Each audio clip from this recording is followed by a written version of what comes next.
कम्युनिस्टहरू सिद्धान्तमा मात्र राम्रो, व्यवहारिकतामा अलि असफल हो देखिएको हो त? हो, वास्तवमा चाहिँ सबभन्दा बढी सिद्धान्तको कुरा जो पार्टीको मूल लिडरसिप छ, मूल पक्ष छ, त्यसले नै सबभन्दा बढी सिद्धान्तको कमान्ड गर्नुपर्ने हो। त्यसले नै सबभन्दा बढी विधि पद्धतिको कमान्ड गर्नुपर्ने हो। जो चाहिँ पार्टीको तर्फबाट सरकारमा छ र सरकारको नेतृत्व गरेको छ, त्यसले सबभन्दा बढी पार्टीको आवश्यकता महसुस गर्नुपर्ने हो। विवादको एउटा रिफ्लेक्सन त्यो पनि हो, एउटा स्पष्टीकरण प्रकरण पनि हो भन्दा के हुन्छ, बढी हुन्छ? हो, वास्तवमा यो रोचक पनि छ, घोचक पनि छ, हैन? तर यो कुराले हामीलाई चाहिँ ठिक ठाउँमा पुर्याउँदैन भन्ने कुरा म निश्चित देख्छु। प्रश्नले कि जवाफले? हैन, न प्रश्नले न जवाफले। यो रोचक र घोचक बाटोबाट, कारबाही र चाहिँ स्पष्टीकरण र कारबाहीको बाटोबाट आज हामीले नेपालको वाम आन्दोलनलाई जोगाउन सक्दैनौँ, यसलाई बचाउन सक्दैनौँ, यसको श्रीवृद्धि हुँदैन। हामीले यसको ज्वलन्त उदाहरण त हामीले चाहिँ नेपाल कम्युनिस्ट पार्टी नेकपाको विगत 2-3 महिनाको अवधि त्यो हाम्रा लागि शिक्षा त्यति स्मरण गर्दा आवश्यक शिक्षा पुग्दैन र? रसाकसी चाहिँ एकदम जोडतोडकै छ। यो एक पक्षले अर्को पक्षलाई दबाएको मात्र होइन कि दुईटाले जसले सक्छ उसले अर्कोलाई चाहिँ पछार्नै खोजेको हो नि। एउटा सम्पूर्ण रूपले दोषी, एउटा सम्पूर्ण रूपले निर्दोषी भन्ने अर्थमा यसलाई मैले व्याख्या गर्न चाहन्न, हैन? तर यहाँनिर के हो त भन्दाखेरि 28 गतेको निर्णय के भयो, के त्यो निर्णयहरूमध्ये के निर्णय ठिक हो, के बेठिक हो, यो दोस्रो पाटो हो। सबभन्दा पहिला नेकपा एमाले कहाँबाट चाहिँ नि सुरु, यसको जीवन कहाँबाट सुरु हुने हो, यसको निदान, यसको समाधान गरौँ। त्यसपछि त तपाईँको त्यही चाहिँ हामीले त बहुमतको निर्णय, अल्पमतको चाहिँ नि प्रतिपक्ष भन्ने कुरा त हाम्रो विधानमा व्यवस्था छँदैछ। वामपन्थी पार्टीहरूलाई अब अन्य सिद्धान्तले मात्र पुगेन, एउटा एकीकरणको सिद्धान्त पनि प्रतिपादन गर्नुपर्ने बेला भयो कि क्या? हरेक व्यक्तिले, हरेक नेताले आफूलाई मार्क्सवादी भएर उभ्याउन तयार हुनासाथ एकता भइहाल्छ।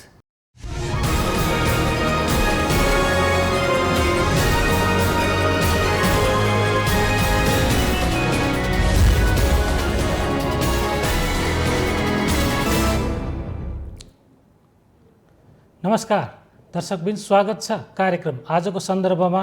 म प्रताप दुलाल। दर्शकबिन, नेपाली राजनीतिक दलहरूमा विवाद हुनु सामान्य विषय भइसक्यो। अझ विशेष गरी सत्तारूढ दलमा विवाद हुने क्रम अहिलेदेखि मात्र सुरु भएको होइन, लामो छ यसको इतिहास। अहिले पछिल्लो समय नेकपा एमालेमा यस्तै खालका विवाद चलिरहेको छ।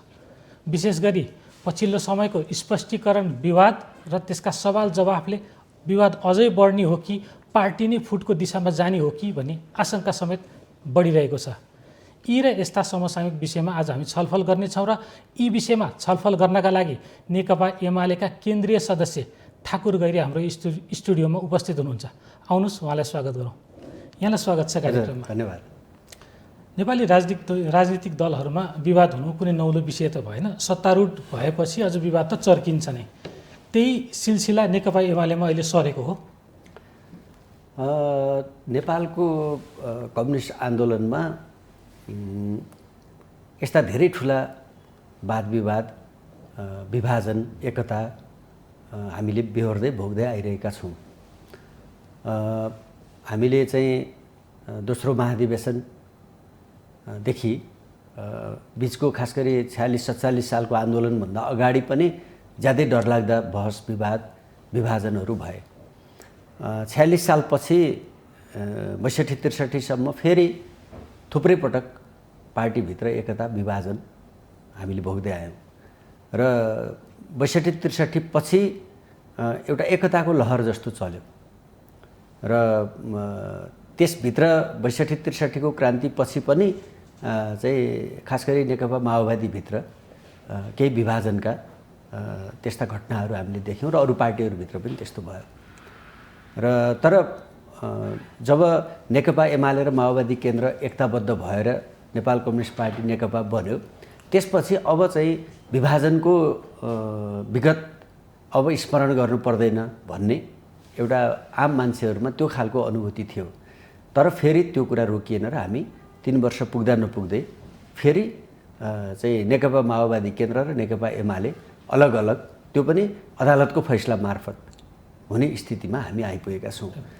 यसरी हेर्दाखेरि चाहिँ हामीले त्यसलाई यो विगतका चाहिँ नि यो यस्ता खालका चिजहरूलाई हामीले अलिकता सैद्धान्तिक रूपले कम्युनिस्ट पार्टीभित्र एकता सङ्घर्ष र रूपान्तरण यो निरन्तर चल्ने प्रक्रिया हो भन्ने रूपमा यसलाई बुझाउँदै हामी आइरहेका छौँ र आज फेरि हामी त्यही ठाउँमा पुगेका छौँ कि अहिले नेपाल कम्युनिस्ट पार्टी नेकपा त आज एक ठाउँमा रहेन, त्यो बदरै भइहाल्यो। त्यसपछि बनेको नेकपा एमाले भित्र अदालतको फैसला बमोजिम पुनर्जीवित भएको नेकपा एमाले भित्र फेरि अहिले चाहिँ एकता सङ्घर्ष र रूपान्तरणको एउटा ठुलो बहसमा हामी गएका छौँ।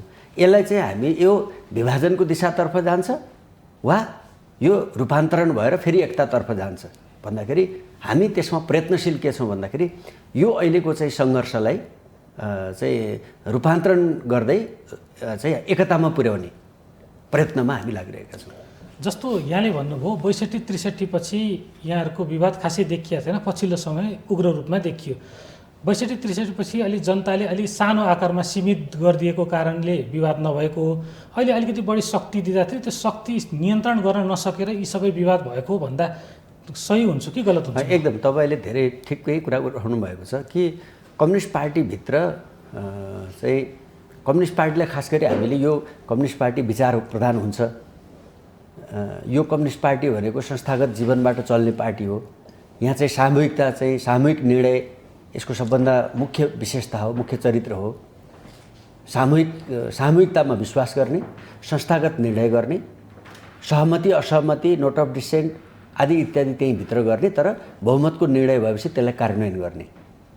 अल्पमतमा पर्नेले, फरक मत राख्नेले, नोट अफ डिसेन्ट राख्नेले पनि बहुमतको निर्णय भएपछि त्यसलाई कार्यान्वयन गरेर जाने भन्ने त्यो प्रणालीबाट हामी यहाँसम्म आयौँ।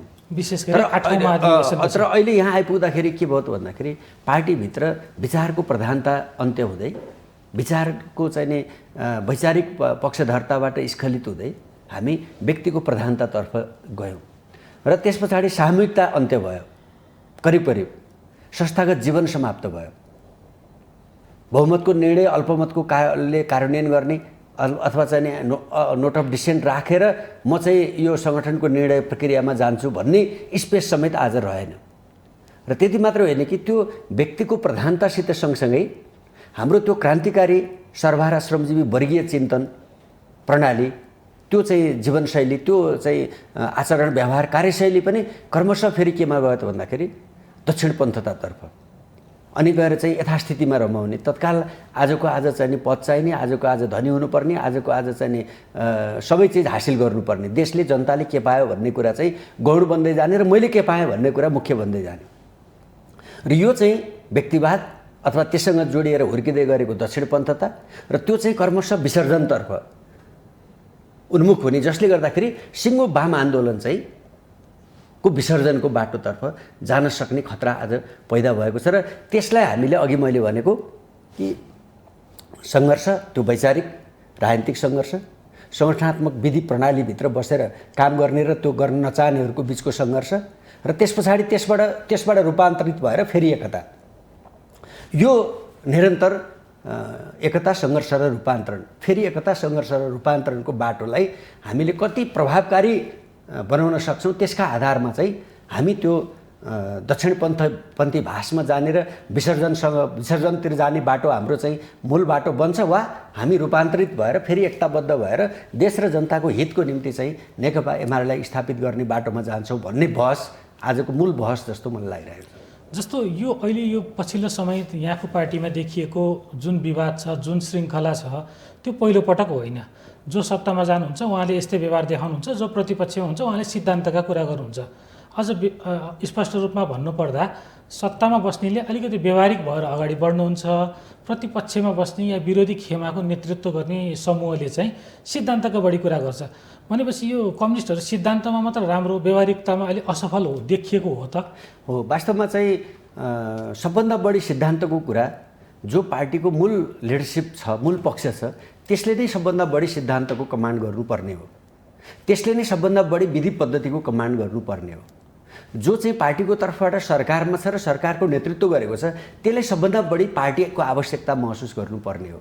तपाईँले भनेको ठिकै हो। हाम्रो नेपालको राजनीतिमा चाहिँ 47 सालको 48 सालको चुनावपछि चाहिँ त्यो नेपाली कङ्ग्रेसमा पनि देखियो। सबै पार्टी भनेको केवल चुनावदेखि चुनावसम्म मात्रै। पार्टी कस्तेर चाहिन्छ? या त प्रतिपक्षमा भएको बेला चाहिन्छ या त चुनावको बेलामा चाहिन्छ। सत्ता पक्षमा भएको बेला सरकारको नेतृत्व गरेको बेला पार्टी नचाहिने, पार्टी चाहिँ दुश्मन जस्तो हुने। जबकि सत्ता पक्षमा भएको बेला सरकारमा भएको बेला सबभन्दा बढी पार्टी चाहिनुपर्ने हो। चर्चित नेकपा एमालेको 9 महिने सरकार, अहिलेसम्मको चर्चित सरकार भन्छु म, त्यतिखेर सरकारभन्दा बढी सरकारको चाहिँ नि योजना नीति कार्यक्रम सफल बनाउनको लागि सबभन्दा नेतृत्व गरेर चाहिँ गाउँ गाउँमा को हिँड्यो भन्दा सरकार पछि पछि पार्टी अगाडि अगाडि हिँड्यो, जसले गर्दा आज पनि त्यो चर्चित छ।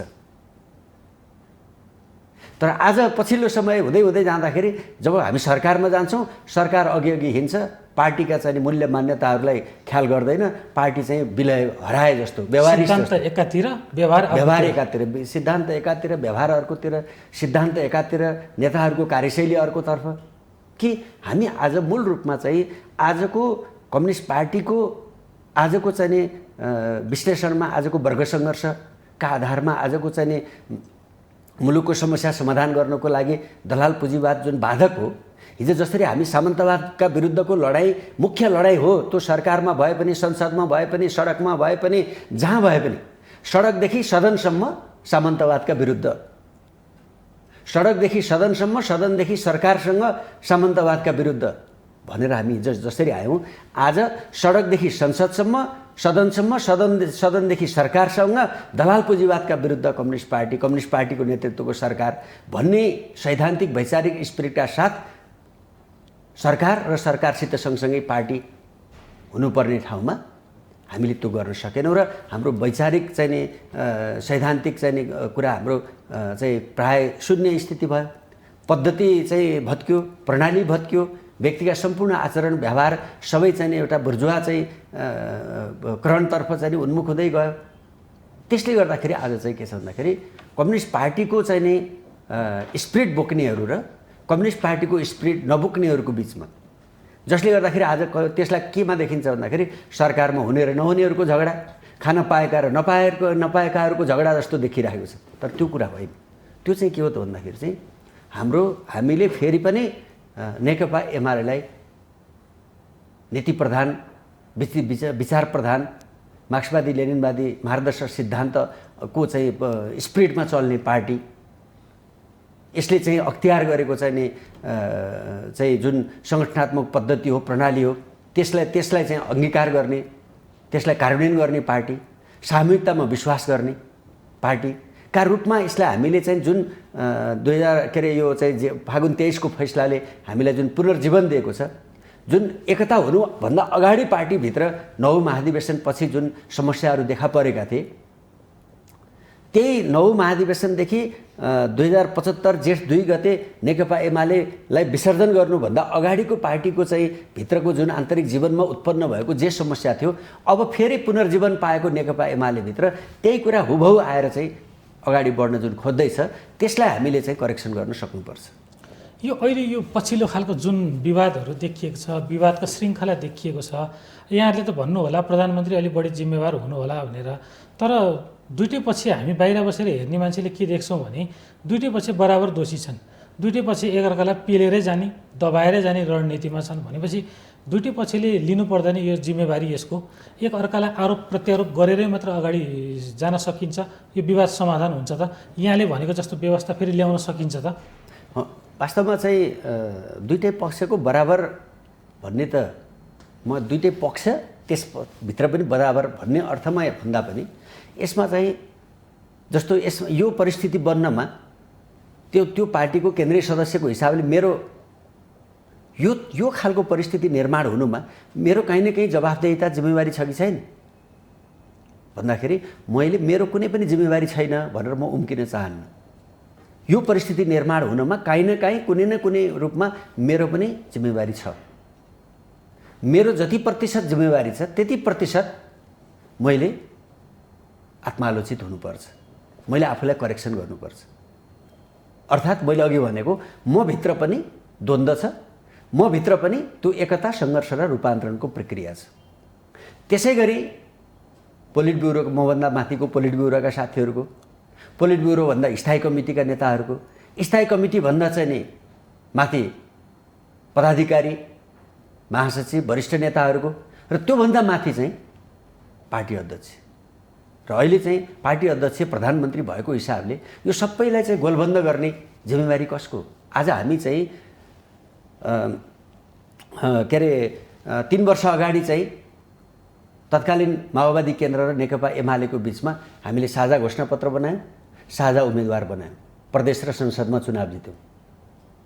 आज तपाईँसँग कुरा गरिरहँदा त्यो अवस्था भत्कियो, हामीले त्यो गुमायौँ। दोस्रो, त्यसपछि हामीले दुईटा पार्टी एकताबद्ध गरेर नेकपा बनायौँ। आज नेकपा बदर भयो, जोगाउन सकेनौँ। त्यसपछि 2/3 बहुमतको सरकार आज अल्पमतमा छ। त्यत्रो 2/3 गुमायौँ र अहिले फेरि अदालतले हामीलाई चाहिँ पुरानो नेकपा एमाले बिउताइदिएको छ। अब एमालेलाई पनि विभाजन गर्ने बाटोमा,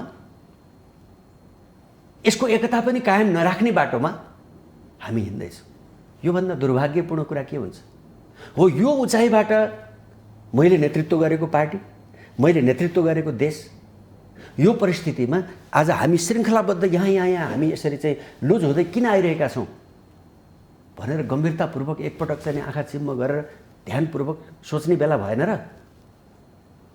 त्यो कुरालाई सोचेर बिग्रियो है, अब म कम्तीमा आज यो एमालेको एकतालाई बचाउँछु, यो एमालेको एकतालाई कायम राख्छु, अनि फेरि अरूलाई गोलबन्द गर्दै फेरि चाहिँ नि कम्युनिस्ट पार्टीलाई एकताबद्ध बनाउँदै मैले फेरि चाहिँ पुरानै बलियो चाहिँ ठुलो विशाल पार्टी बनाउँछु र सबै विभाजित कम्युनिस्ट आन्दोलनलाई एकताबद्ध गरेर देशको फेरि पनि मुख्य चाहिँ पार्टी कम्युनिस्ट पार्टीलाई नै बनाउँछु भन्ने सङ्कल्प नेताले गर्ने कि यसलाई विच्छेद बनाएर चाहिँ सिङ्गो वाम आन्दोलनलाई तहसनहस बनाएर चाहिँ छोडेर जाने? यो गम्भीरता साथ हाम्रो नेतृत्व गरिरहेको नेताले सोच्ने बेला भयो भन्ने मेरो भनाइ हो। दर्शकबिन, यति बेला कार्यक्रममा पालो भएको छ विश्रामपछि हामी आउने नै छौँ। हामीसँगै रहनुहोला।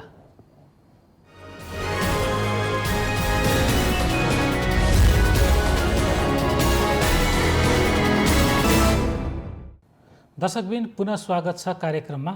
यति बेला हामी नेकपा एमालेको आन्तरिक राजनीति र सो पार्टीमा चलिरहेको स्पष्टीकरण विवाद लगायतका विषयमा छलफल गरिरहेका छौँ र यी विषयमा छलफल गर्नका लागि नेकपा एमालेका केन्द्रीय सदस्य ठाकुर गैरे हामीसँग हुनुहुन्छ। जस्तो अहिले यहाँको पार्टीमा विवादको एउटा श्रृङ्खला, एउटा पाटो त्यो भइहाल्यो। अहिले एउटा रोचक श्रृङ्खला चलेको छ, स्पष्टीकरण प्रकरण, मजाको सवाल जवाफ पनि भइरहेको छ। रोचक छ यो त, बाहिरबाट हेर्दाखेरि, बाहिरबाट हेर्नेलाई कडा प्रश्न सोधिएको छ, कडा जवाफ दिइएको छ भने यो विवादको एउटा रिफ्लेक्सन त्यो पनि हो, एउटा स्पष्टीकरण प्रकरण पनि हो भन्दा के हुन्छ? बढी हुन्छ हो। वास्तवमा यो रोचक पनि छ, घोचक पनि छ, हैन? तर यो कुराले हामीलाई चाहिँ ठिक ठाउँमा पुर्याउँदैन भन्ने कुरा म निश्चित देख्छु। प्रश्नले कि जवाफले? हैन, न प्रश्नले न जवाफले। यो रोचक र घोचक बाटोबाट, कारबाही र चाहिँ स्पष्टीकरण र कारबाहीको बाटोबाट आज हामीले नेपालको वाम आन्दोलनलाई जोगाउन सक्दैनौँ, यसलाई बचाउन सक्दैनौँ, यसको श्रीवृद्धि हुँदैन। हामीले यसको ज्वलन्त उदाहरण त हामीले चाहिँ नेपाल कम्युनिस्ट पार्टी नेकपाको विगत 2-3 महिनाको अवधि त्यो हाम्रा लागि शिक्षा त्यति स्मरण गर्दा आवश्यक शिक्षा पुग्दैन र? मलाई लाग्छ पुग्छ होला, यदि सोच्न तयार हुने हो भने। पुग्नुपर्ने हो। जुन नेकपाको आन्तरिक जीवनको 6 महिनालाई एकपटक स्मरण गर्दाखेरि एउटाले अर्कालाई निकाल्ने, निष्कासन गर्ने, एउटाले अर्कालाई स्पष्टीकरण सोध्ने बाटोले ठिक ठाउँमा पुग्दैन। त्यसले फेरि पनि लैजाने विभाजनमा हो, विघटनमा हो भन्ने कुरालाई फेरि खोज्नलाई फेरि एमाले भित्र त्यही निरन्तरता, यो यसले कहीँ पुर्याउँदैन। जस्तो मैले यहाँलाई अघि पनि भनेको थिएँ, दुईटै पक्ष बराबर हो कि होइन, एउटा स्पष्टीकरण प्रकरणले त्यो देखायो कि स्पष्टीकरण सोध्ने एउटा पक्षले पार्टीको विधान सम्मत भन्दै एउटा निर्णय गर्यो, प्रक्रियापूर्वक आइपुग्यो र स्पष्टीकरण सोधियो। लगभग स्पष्टीकरण सोध्ने भाषा अब त्योभन्दा सफ्ट हुन सक्थ्यो होला, त्यो एउटा बहसको विषय भन्ला। जुन जवाफहरू पेश भएका छन् नि, जुन किसिमले उग्र रूपमा प्रस्तुत भइएका छ, दुईटै पक्ष बराबर देखिएन र यो विषयमा यो प्रकरण अहिलेसम्मका विवाद यी सबैमा दुईटै पक्ष बराबर देखिएन र? होइन, त्यो त अब चाहिँ प्रश्न सोध्नेले जस्तो तपाईँले मलाई जे प्रश्न सोध्नुहुन्छ मैले त्यसको जवाफ त्यही रूपमा दिने हो, त्यस्तै दिने हो होइन। अब त्यो आवश्यक थियो कि थिएन भन्छु कि म, त्यो प्रश्न आवश्यक थियो कि थिएन त्यहाँबाट सुरु हुन्छ नि त। त्यो प्रश्न आवश्यक थियो कि थिएन? आजको विवाद के हो भन्दाखेरि चाहिँ 28 गते नेकपा एमालेको बैठक आयोजना भएको थिएन। 28 गते बिहान सम्भवतः 8-9 बजीतिर होला चाहिँ तपाईँहरूको टेलिभिजनको तल स्क्रिनमा एउटा न्युज आएको थियो। फागुन 1 गते नेकपा एमालेको केन्द्रीय कमिटीको बैठक आयोजना गरिएको छ, चैत्र 1 गते। अनि बेलुका 5-6 बजीतिर समाचार तपाईँले बजाउनु भयो कि नेकपा एमालेको केन्द्रीय कमिटीको बैठक बस्यो, विधान संशोधन भयो, पदाधिकारी खारेज भए, नयाँ कार्यविभाजन भयो, 23 जना मनोनित भयो, अनि सारा भयो। यही हो नि त समस्या। पार्टीभित्र अर्को थरीले भनिराखेको, हामीले भनिराखेको कुरा के छ भन्दाखेरि अदालतले हामीले चाहिँ नेकपा एमालेलाई 2075 जेठ 2 गते केन्द्रीय कमिटीको बैठक बसेर आजको मितिबाट नेकपा एमालेकोलाई हामीले विसर्जन गऱ्यौँ, भङ्ग गऱ्यौँ, विघटन गऱ्यौँ र माओवादी केन्द्रसँग एकता गरेर नेपाल कम्युनिस्ट पार्टी नेकपा बनाउने निर्णय गऱ्यौँ भनेर हामीले 2075 जेठ 2 गते निर्णय गरेको। 23 गतेको अदालतको फैसलाले के भन्यो भन्दाखेरि चाहिँ 2075 जेठ 2 गते निर्माण गरेको नेपाल कम्युनिस्ट पार्टी नेकपालाई बदर गरिएको छ र नेकपा एमालेलाई पुनर्जीवन दिइएको छ। यद्यपि घोचक कुरा के छ भन्दाखेरि अदालतमा निवेदकले मागेको नाम थियो, उसले नेकपाकै बदर गरिदियो र उसले हामीले चाहिँ बैठक बसेर गरेको पार्टीको विघटनलाई, बदरलाई उसले फेरि पुनर्जीवन दियो।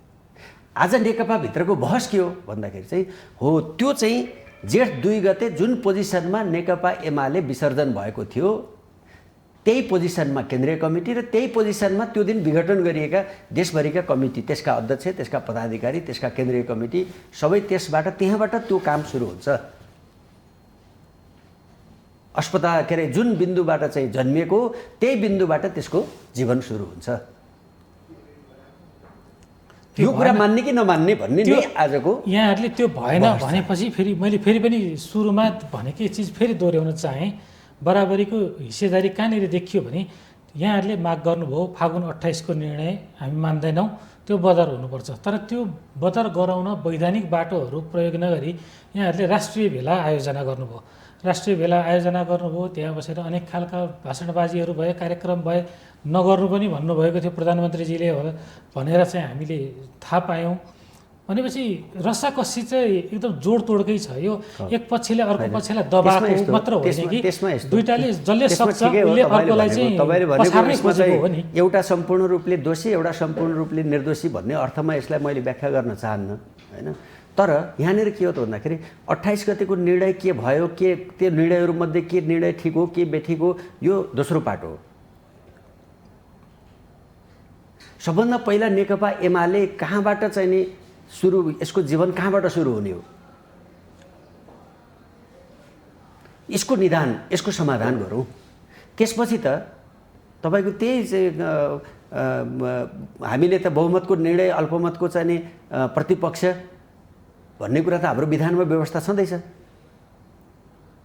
होइन। त्यसैले आज चाहिँ के छ भने आजको समस्या भनेको नेकपा एमालेलाई युनिफाइड गर्नको लागि, एकताबद्ध गर्ने कुरा आजको मुख्य कुरा हो। किन नेकपा एमालेको एकता चाहियो भन्दाखेरि नेकपा एमालेको राजनीति भनेको देशका लागि हो, जनताका लागि हो, श्रमजीवी सर्वहारा वर्गको मुक्तिका लागि हो, शोषण उत्पीडनमा परेका मान्छेहरूका लागि हो, अन्याय अत्याचारमा परेका मान्छेहरूको चाहिँ मुक्तिका लागि हो, भ्रष्टाचारको कमिसनको अन्त्यका लागि हो, मुलुकलाई अझ प्रगतिशील दिशातर्फ लैजाँदै वैज्ञानिक समाजवादमा पुर्याउने चाहिँ नेकपा एमालेको राजनीति हो। त्यसका लागि दलाल पुँजीलाई चाहिँ नियन्त्रण गर्ने, राष्ट्रिय पुँजीको विकास गर्दै समाजवादका आधार तयार गर्ने आजको चाहिँ राजनीति हो। त्यो काम गर्नलाई एकताबद्ध, एकीकृत बलियो नेकपा एमाले चाहियो मैले अघि भने जस्तो हाम्रो 2/3 गयो, एकीकृत कम्युनिस्ट पार्टी गयो, हाम्रो चाहिँ के छ भन्दाखेरि सबै हामीले गुमायौँ। अब बचेको नेकपा एमालेलाई पनि विभाजन गर्ने बाटोमा नजाउँ। त्यसको लागि अदालतले जुन बिन्दुमा हामीलाई चाहिँ नि पुनर्जीवन दिएको छ त्यही बिन्दुबाट काम प्रारम्भ गरौँ। त्यहाँ चाहिँ के छ भने अरू जे निर्णयहरू हुन्छन् त्यो त्यसको कमिटीको प्रक्रियाबाट हुने निर्णय गरौँ। सके सर्वसम्मतिबाट गरौँ, नसके बहुमत अल्पमतबाट गरौँ। यदि बहुमतले गरेको निर्णय कसैले मान्न तयार भएन भने त्यतिखेर स्पष्टीकरण सोधौँ न, कारवाही गरौँ न, निष्कासन के गर्ने हो गरौँ नि त। यो विधि पक्रिनु पर्यो। यो कुरा आजको मुख्य कुरा हो। त्यसको लागि यहाँहरू चैत 7 गतेको बैठकमा उपस्थित भएर वैधानिक रूपमा आवाज उठाए के बिग्रिन्थ्यो त? होइन, पहिला त त्यो चाहिँ के छ भन्दाखेरि समस्या के भयो भन्दाखेरि चैत 7 गते उपस्थित भएको भए हुन्थ्यो, नहुने कुरा होइन। तर 28 गते आयोजना नै नभएको बैठकको निर्णयलाई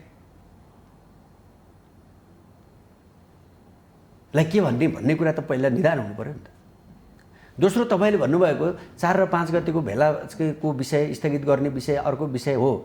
जुन दिन धुमाराईमा पार्टी केन्द्रीय कार्यालयमा नेताहरूको बैठक बस्यो त्यो बैठकमा नेताहरूले भन्नुभएको थियो कि यो चाहिँ चैत 23 गते पछिका जसले जहाँ जे गरेको छ ती सबै कुरालाई पोस्टपोन गरौँ। आत्मालोचना गर्नुपर्ने जे गर्ने हो बसेर गरौँ। स्थायी कमिटी बसौँ। हामी चैतको 4 र 5 को भेला स्थगित गर्न हामी तयारै थियौँ नि। गर्दिनौँ भन्नुभएको थियो होइन? त्यसको लागि त उहाँहरूले पनि तयार हुनु पर्थ्यो नि। एउटा तयार भएर त मात्रै समाधान मानेदेखि स्थगित गर्नुहुन्थ्यो यहाँ। शर्तको कुरा भएन। यहाँ चाहिँ के छ भन्दाखेरि हामीले एक अदालतको फैसला मान्ने कुरा हो, दोस्रो नेकपा एमालेलाई एकताबद्ध गर्ने कुरा हो र नेकपा एमालेको नेतृत्वको सरकारलाई सफल सरकार बनाउने हो, जसले गर्दाखेरि आगामी निर्वाचनमा फेरि जनताले नेकपा एमालेलाई विश्वास गर्ने परिस्थितिको निर्माण होस् र हामीले चाहिँ पार्टीले लिएको लक्ष्य उद्देश्यहरू हासिल गर्ने दिशामा अझ मजबुत कम्युनिस्ट पार्टी बनाउन हामीलाई सफलता मिलोस्। त्यस दिशामा त्यसका लागि आज चाहिँ विभाजित नेकपा एमाले होइन, एकताबद्ध नेकपा एमाले आजको राष्ट्रिय आवश्यकता हो। आजको वाम आन्दोलनको हिसाबले पनि यो आवश्यकता हो, देशको चाहिँ हिसाबले पनि यो आवश्यकता हो। हाम्रो संविधानको रक्षा गर्ने र यो गणतन्त्रको चाहिँ रक्षा गर्ने र यसलाई सफल बनाउने उद्देश्यका लागि पनि नेकपा एमालेको एकता र नेकपा एमालेको नेतृत्वमा अरू वाम पार्टीहरूलाई फेरि एकताबद्ध गर्दै अगाडि बढ्ने कुरा नै यसको चाहिँ मूल उद्देश्य हुनुपर्दछ र त्यसको लागि नेकपा एमालेको आन्तरिक एकतालाई अहिलेको चाहिँ जुन सङ्घर्ष छ यसलाई एकतामा बदल्ने र त्यो एकतालाई फेरि रूपान्तरित गर्दै एउटा साँच्चै हामीले लिएको उद्देश्य बमोजिमको, नीति बमोजिमको, कार्यदिशा बमोजिमको कम्युनिस्ट पार्टी बनाउने कुरामा चाहिँ सफलता प्राप्त गर्ने गरी अगाडि बढ्ने कुरा नै आजको आवश्यकता हो। तर त्यो अनुसारको चाहिँ नि भूमिका, त्यस अनुसारको नेतृत्व आज पार्टीले प्राप्त गरिरहेको छैन। विशेष गरी पछिल्ला दिन जे खालका गतिविधि भइरहेका छन्, जे खालका अभिव्यक्ति आइरहेका छन् दुवै पक्षबाट, यहाँले भनेको जस्तो अवस्था त देखिँदैन त। छैन।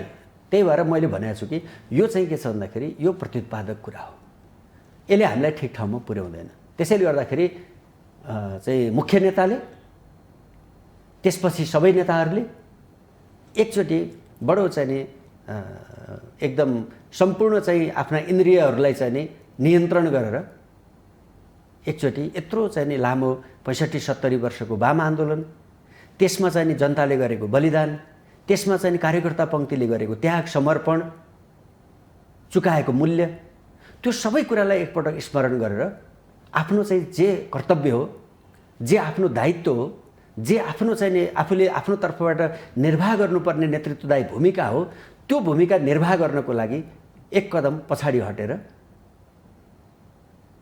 अगाडि बढ्ने सङ्कल्प नेताहरूले गर्नुभयो भने यो विरासतलाई फेरि जोगाउन सकिन्छ। अन्यथा एकचोटि फेरि देशको लागि, जनताको लागि अभ्यास गर्नै पर्ने हुन्छ। वास्तवमा आज चाहिँ देशले त्यो विभाजन थेक्न सक्ने स्थिति म देख्दिनँ र त्यसले देशलाई त चाहिँ हामीले कल्पना नगरेको क्षति हुन्छ। त्यसैले म आशा गर्छु कि नेताहरूले आफ्नो आज गरिराखेको जे भूमिका छ, जे तौर तरिका छ, यसको चाहिँ नि अन्त्य यसको चाहिँ यसबाट पछाडि फर्किने निर्णय गर्नुहुनेछ भन्ने फेरि पनि म आशा गर्न छोडेको छैन। यहाँ अब जिम्मेवार नेता हुनुहुन्छ, युवा नेता हुनुहुन्छ, लामो समय सङ्घर्ष गर्नुभयो पार्टीमा, शीर्ष नेताहरू आपसमा सत्ता केन्द्रित विवाद नै भनौँ यसलाई, किनभने भागबन्डाकै कुराहरू छ। वास्तवमा यहाँले जति सिद्धान्तका कुरा गरे पनि एकलौटी रूपमा अगाडि बढ्नुभयो प्रधानमन्त्रीज्यू भनेर नेकपा हुँदाखेरि जुन खालको विवाद निस्किएको थियो, जुन खालको आरोपपत्र आएको थियो, त्यो चिज चलिराख्दा यहाँहरू यसरी मुखदर्शक भएर हेरिराख्दाखेरि अलिकति यहाँहरूको योगदानको अवमूल्यन भएन र? यहाँहरूले रचनात्मक भूमिका खेल्ने, आफ्नो पक्ष आफू निकट रहेका नेताहरूलाई दबाब दिने, विपक्षमा रहनुभएकालाई पनि दबाब दिने, अलिकति यो विवादबाट अलिकति पर बस्ने कामहरू गर्न सकिँदैन? होइन, यसमा त के छ भन्दाखेरि अब आहालमा डुबेको कुनै वस्तु निकाल्न तपाईँले चाहनुहुन्छ भने त्यसमा त केही न केही तपाईँको चाहिँ नि डिलमा बसेर चाहिँ कल्पना गरेर त त्यो वस्तु निकाल्न त सकिँदैन। आहालमा रमाइदिनु भएन नि, रमाउनु भएन। हो, त्यही भएर मैले आज भनिरहेको कि आज जे भइरहेको छ त्यसबाट रमाउने कुरा अत्यन्त गलत कुरा हो। म रमाइरहेको छैन। यसले चाहिँ हामी जस्तो मान्छेहरूलाई धेरै ठुलो चिन्तामा यसले पारेको छ र देशभरिको कार्यकर्ता पङ्क्ति आज चाहिँ अनुहार चाहिँ अमिलो छ, अनुहार निलो छ। बाहिर हिँड्दाखेरि, समाजमा हिँड्दाखेरि चाहिँ मान्छे हँसिलो अनुहार लिएर हिँड्न पाइरहेको छैन। किनभने यहाँलाई जसले भेटे पनि यही प्रश्न गर्छ। त्यसले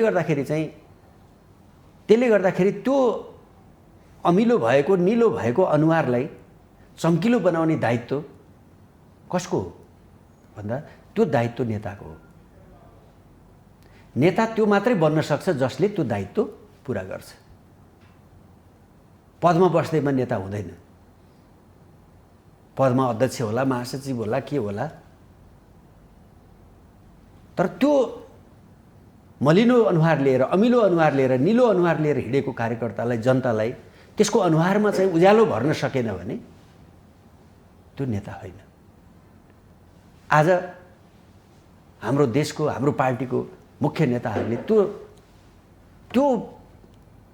त्यो चाहिँ अवसर गुमाइराख्नु भएको छ। त्यसकारणले त्यो अवसर हासिल गर्ने बाटोमा हिँड्नुहोस्। यो हाम्रो उहाँहरूप्रतिको खबरदारी हो, अनुरोध हो, यसलाई जे भाषा भनौँ। त्यसैले गर्दाखेरि नेपालको चाहिँ नि मुक्तिको लागि, नेपालको सार्वभौमिकताको लागि, यसको अखण्डताको लागि, यसको चाहिँ स्वाभिमानको रक्षाका लागि, हामीले लडेर, जनताले लडेर बनाएको लेखेको संविधानको रक्षा र कार्यान्वयनको लागि र हामीले भनेको सुखी नेपाल, समृद्ध नेपाल निर्माण गर्नको लागि कम्युनिस्ट पार्टीको विकल्प अरू कुनै पार्टी छैन र हुन सक्दैन। त्यसको लागि सुदृढ, गतिशील, विचार प्रधान कम्युनिस्ट पार्टी नै हो र नेकपा एमालेको नेतृत्वको सरकारको विकल्प अर्को पनि हुन सक्दैन। त्यसको लागि अर्को चाहिँ के फेरि शुद्ध सुदृढ जनपक्षीय सरकार नै, नेकपा एमालेको नेतृत्वको सरकार नै अर्को विकल्प हो। त्यो बाहेक अरू हामीसँग ठाउँ छैन। अरू कुनै पार्टीहरूले आज यो चाहिँ विरासत यसले भन्दा सम्हालेर अर्को गर्न सक्ने ल्याकत कसैमा छैन। किनभने विचारका हिसाबले पनि छैन, नेतृत्वको क्षमताका हिसाबले पनि छैन, कुनै पनि हिसाबले छैन। तर त्यो काम गर्नको लागि आज विभाजन उन्मुख, तिक्ततापूर्ण सङ्घर्ष उन्मुख, निषेधकारी सङ्घर्ष उन्मुख, अथवा अझै त्यसलाई अर्को भाषामा भन्नुहुन्छ भने आज प्रतिशोधयुक्त चाहिँ नि जुन सङ्घर्ष छ, यसलाई संवादको माध्यमबाट, यसलाई चाहिँ सहकार्यको माध्यमबाट, वार्ताको माध्यमबाट, टेबलमा एउटै टेबलमा बसेर सँगै चिया कफी खाएर, सँगै खाना खाएर एउटा फेरि चाहिँ पुरानो चाहिँ एउटा कम्युनिस्ट आन्दोलनको स्पिरिटको चाहिँ नि बाटो पक्रिएर आजसम्म पञ्चायत फाल्न सक्ने, चाहिँ राजाको निरङ्कुशता फाल्न सक्ने, गणतन्त्र ल्याउन सक्ने, संविधान बनाउन सक्ने, यत्रो चाहिँ नि के छ भन्दाखेरि एकताबद्ध कम्युनिस्ट पार्टी बनाएर चाहिँ कम्युनिस्ट पार्टीलाई 2/3 बहुमतको जिताउन सफलता प्राप्त गर्ने नेतृत्व बचेको एमाले पनि विभाजन गरेर अनि त्यसमा रमाउने र आफू पनि सकिने, देश पनि सक्ने, नेपालको वाम आन्दोलन पनि सक्ने, त्यसको चाहिँ नि दाग भिरेर आफ्नो जीवन समाप्त गर्ने बाटोमा हिँड्नु हुँदैन है।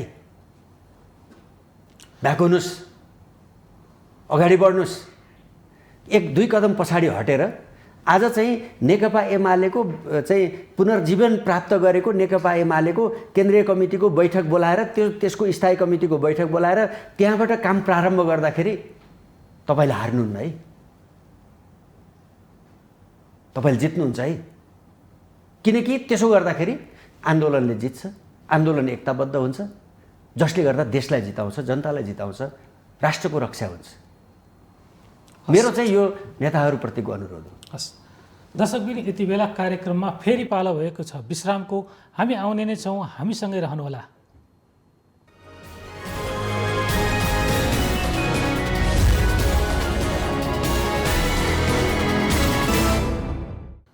दर्शकबिन, पुनः स्वागत छ कार्यक्रममा।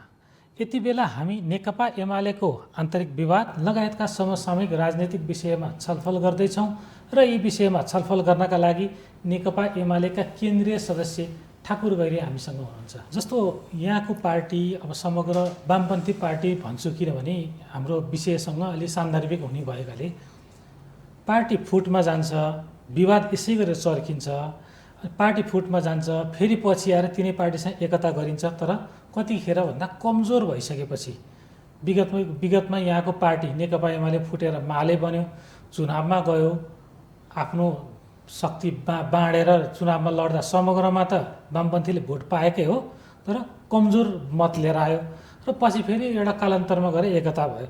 भनेपछि यही घुमिफिरी आएर सत्ता चाहिँ एउटा पचाउन नसक्ने रहेछ वामपन्थीहरूले।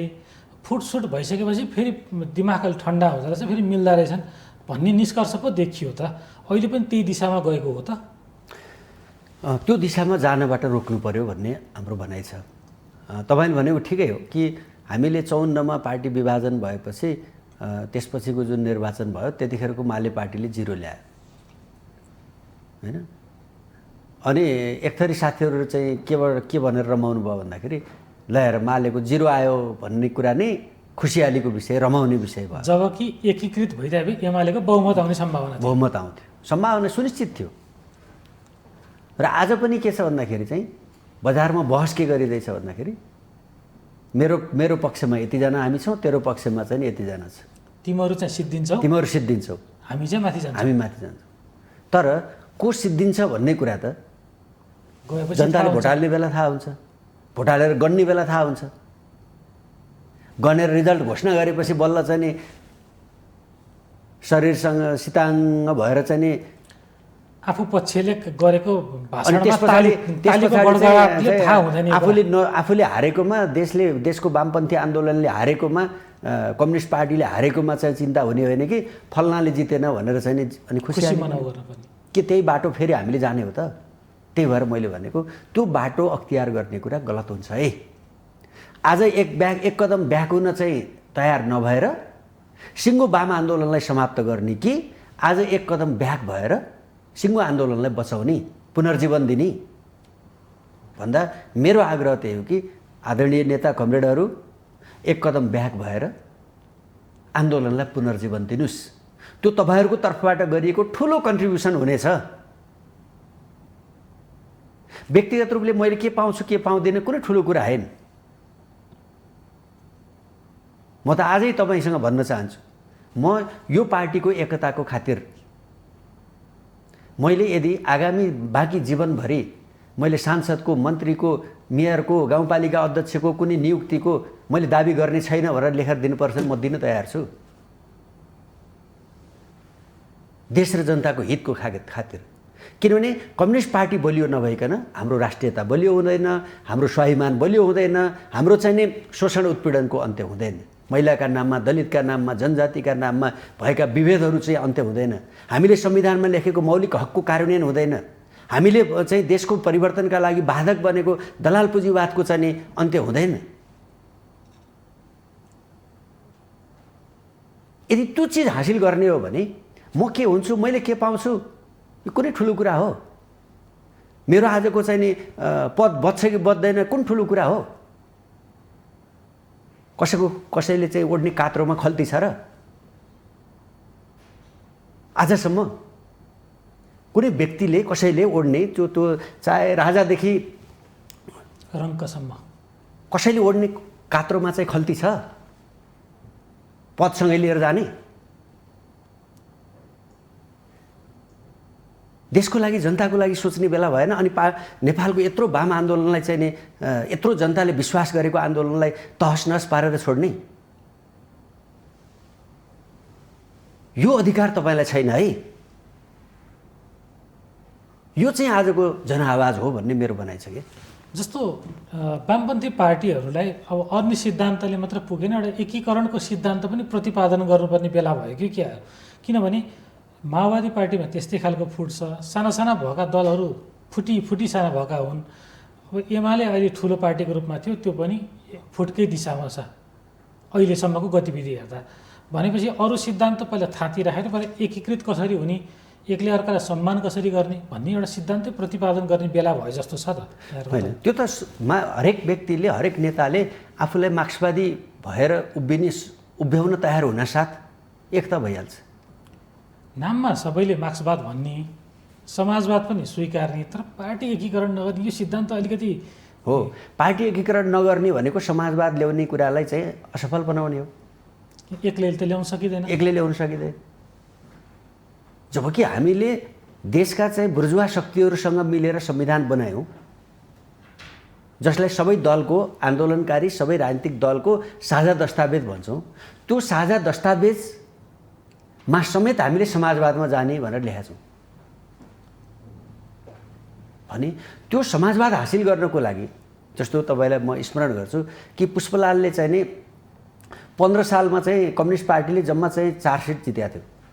17 सालमा राजाले चाहिँ संसद कोल्याप्स गरे, दलहरूमाथि प्रतिबन्ध लाए। पुष्पलालले भन्नुभयो कि संसद पुनर्स्थापना हुन जरुरी छ। त्यसपछि त्यो नभएपछि उहाँले भन्नुभयो कि यो पञ्चायत अन्त्य गर्नको लागि संयुक्त आन्दोलन जरुरी छ। पछि तपाईँको 62-63 को क्रान्ति समेत संयुक्त आन्दोलन, सशस्त्र युद्ध गरेको माओवादी र 7 राजनीतिक दलको बीचमा शान्तिपूर्ण संयुक्त आन्दोलन गरेपछि मात्रै गणतन्त्र आयो। दलहरूको बीचमा सहकार्य भएपछि मात्रै संविधान जारी भयो। दलहरूको बीचमा सहकार्य भएपछि मात्रै निर्वाचन सम्पन्न भयो। सिद्धान्त फरक भए पनि भने आज एउटै सिद्धान्तमा चलेको पार्टी मिल्न सकिरहेको आज एउटै सिद्धान्त बोकेको, त्यसमा पनि वैज्ञानिक सिद्धान्त बोकेको, त्यसमा पनि क्रान्तिकारी सिद्धान्त बोकेको, त्यसमा पनि समाजवादलाई लक्ष्य बनाएको, त्यसका लागि एउटा चाहिँ नि समानतामा आधारित सम्पूर्ण चाहिँ नि हामीले विधानमा लेखेका छौँ कि संविधानमा लेखे जस्तो नेपालको सार्वभौम सत्ता नेपाली जनतामा अन्तर्निहित हुनेछ भनेर लेखा जस्तै हाम्रो पार्टीको विधानमा पनि के लेखा छ भन्दाखेरि नेकपा एमालेको सार्वभौम सत्ता पार्टीका सदस्यहरूमा अन्तर्निहित हुनेछ। सम्पूर्ण पार्टी सदस्यहरूको चाहिँ नि हैसियत समान हुनेछ। पदले मात्रै अध्यक्ष हो, जिम्मेवारीको मान्छे मात्रै अध्यक्ष हो। सदस्यका हिसाबले पार्टीको अध्यक्ष र एउटा गाउँमा बस्ने पार्टीको सदस्यको चाहिँ हैसियत स्तर समान हुनेछ भन्ने हाम्रो व्याख्या छ। जब त्यस्तो विचार बोकेको पार्टीभित्र जुन लक्ष्य हामीले लिएका छौँ त्यसभित्र आज यो गाईजात्रा केही नेताको झगडाको कारण। त्यसकारणले हो यो कुरा चाहिँ के छ भन्दाखेरि हामी त्यसै भएर मैले भनेको पार्टीलाई विचार प्रधान बनाऊँ, पार्टीलाई विधिसम्मत हामीले जे विधान अवलम्बन गरेका छौँ त्यसअनुसार चलाऊँ, सामूहिकताको चाहिँ प्रणालीको विकास गरौँ, संस्थागत जीवन चलाऊँ, आफ्ना चाहिँ असहमतिहरू के छन् बैठकमा राखौँ, निर्णय कार्यान्वयन गरौँ। कहिले बहुमत भइएला, कहिले अल्पमत भइएला। यो गुटबन्दले पनि हो कि यो खालको समस्या देखिएको पार्टीभित्र चरम गुटबन्दी छ। यहाँहरूको के भने सिद्धान्त नमिले पनि जस्तो अब नामै किट्नु पर्दा वामदेवजी कहिले एउटा खेमा कहिले अर्को खेमा गर्दा यहाँहरूको त्यो विवाद अलिकति बढिराख्ने, यता लाग्दिनु भयो यता अलिक भारी हुने, उहाँहरूले अलिक बढी पेल्न खोज्ने, उता लाग्दिनु भयो उता भारी हुने, उहाँले पेल्न खोज्ने। यो खालको गुटबन्द पनि पार्टीका कार्यकर्ताहरू यहाँहरूको स्तरबाट पनि यो खालको कमजोरी त भएको होला नि त। होइन, त्यो त मैले व्यक्तिगत रूपले कसैलाई चाहिँ मैले लक्षित गरेर केही कुरा गर्न चाहन्न। तर साँचो कुरा के हो भन्दाखेरि पार्टीमा व्यक्ति हावी भयो, व्यक्तिवाद हावी भयो। त्यो व्यक्तिवाद चाहिँ नि क्रमशः दक्षिणपन्थ हुँदै गयो र त्यो दक्षिणपन्थताले त्यहाँभित्र व्यक्तिलाई अवसरवादी बनायो।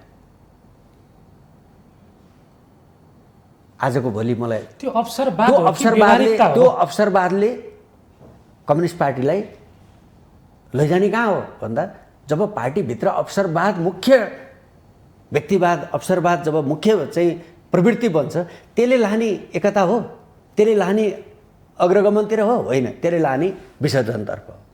त्यसले गर्दाखेरि त्यो विसर्जनतर्फको यात्रालाई डाइभर्ट गरेर अग्रगमनतर्फ ल्याउनको लागि फेरि पार्टीभित्र त्यो व्यक्तिवादलाई अन्त्य गर्न जरुरी छ, त्यो अवसरवादलाई अन्त्य गर्न जरुरी छ र त्यो दक्षिणपन्थी यथास्थितिवादी प्रवृत्तिलाई हामीले चाहिँ क्रान्तिकारी प्रवृत्तितर्फ, प्रगतिशील प्रवृत्तितर्फ चाहिँ अग्रगमनकारी चाहिँ प्रवृत्तितर्फ हामीले त्यसलाई रूपान्तरण गर्नुपर्ने छ। त्यही भएर मैले भने कि आजको नेकपा एमाले भित्रको अन्तरसङ्घर्षलाई, आजको नेकपा एमाले भित्रको सङ्घर्षलाई एकतामा बदल्ने र त्यसलाई फेरि रूपान्तरण गर्ने, फेरि एकतामा बदल्ने, फेरि रूपान्तरण गर्ने, त्यसको नेतृत्व आजको चाहिँ नि नेतृत्व तहमा रहनुभएको नेताहरूले गर्नु पर्यो। आफै चाहिँ के छ भन्दाखेरि बहकिएर चाहिँ नि व्यक्तिवादतर्फ, अवसरवादतर्फ, दक्षिणपन्थतर्फ, विसर्जनतर्फ नेतृत्व गर्ने बाटो बन्द गर्नु पर्यो।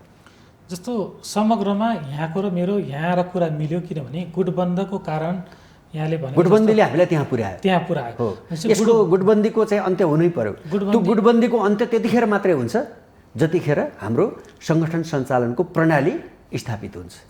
हामीले जब बैठक बस्छौँ, जस्तो तपाईँले भन्नु न, बैठक चाहिँ अघि तपाईँले स्पष्टीकरणको प्रश्न गर्नुभयो, थाई कमिटीको बैठक बोलाएर त्यही थाई कमिटीको बैठकमा त्यो स्पष्टीकरण सोधेर ल यहीँ जवाफ दिनुहोस् भनेर अनि त्यो चित्त बुझे नबुझेको बहस गरेको भए स्पष्टीकरण नेताको घर नपुग्दै तपाईँले बजाइदिनु भयो, अनि फेरि उसले सोधेको स्पष्टीकरणको जवाफ पनि फेरि चाहिँ सम्बन्धित ठाउँमा पुग्दा नपुग्दै तपाईँले बजाइदिनु भयो। किन यो भयो भन्दाखेरि हाम्रो कमिटी प्रणाली ध्वस्त भयो, चलेन।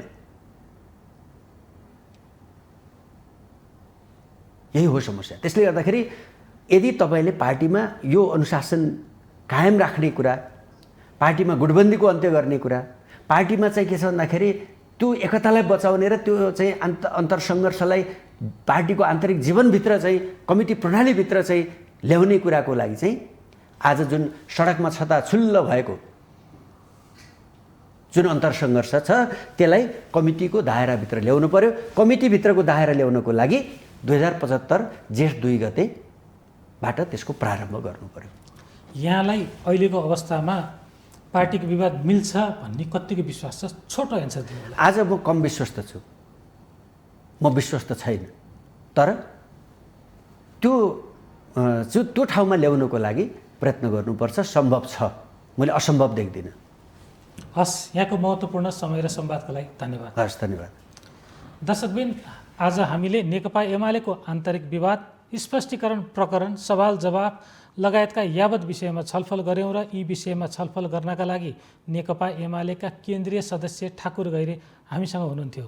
आजको श्रृङ्खलामा यति नै। सत्य, तथ्य र निष्पक्ष समाचारको लागि हेर्दै रहनुहोला माउन्टेन टेलिभिजन। नमस्कार।